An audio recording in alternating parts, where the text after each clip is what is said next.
қиын, үлкен үміт күтіп өсіп келе жатыр қызымыз. Студент болды деп қуанды, енді диплом алады деп үлкен үміт күтіп алда қуанышты күндерді күтіп жүрген кенеттен осындай жағдай орын алды. Түркістан облысы Кентау қаласында жаңа жыл түні қымызханада жарылыс болып 18 жастағы Дана Сағынғалиқызы қаза тапты. Марқұмның туыстарының айтуынша түнгі сағат 12 шамасында олар қызды жұмыстан алып кету үшін келген. Алайда нысанда жұмыс қарқыны қызу жүріп жатқан алға тартқан басшылық кассада тұрған бой жеткенді үйіне қайтармаған. Кейін мамасы мен сіңлісі тамақ апарғанда газдың шығып тұрғанын ескерткен. Мына жерде газдың иісі шығып тұр деп айтқан.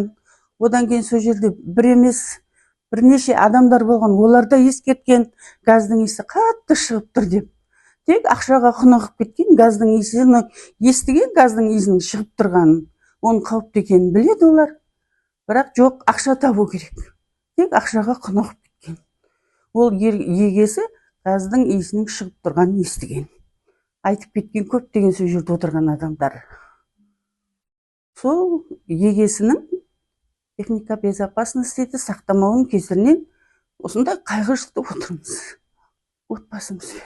Үйінің тұңғышы марқұм Дана Сағынғалиқызы бұл жұмысқа 1 ай бұрын ғана орналасқан екен.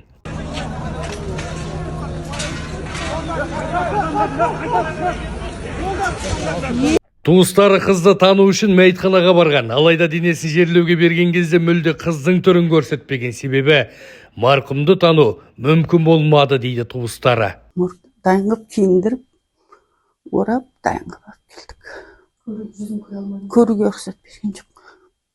Алғашқы кезде барғанда әкесі мен ағасы көрді, тануға. Танисыңдар ма деп, өзінің жеке заттарын қолына ұстатқан, осындай болған деп. Тану мүмкін емес.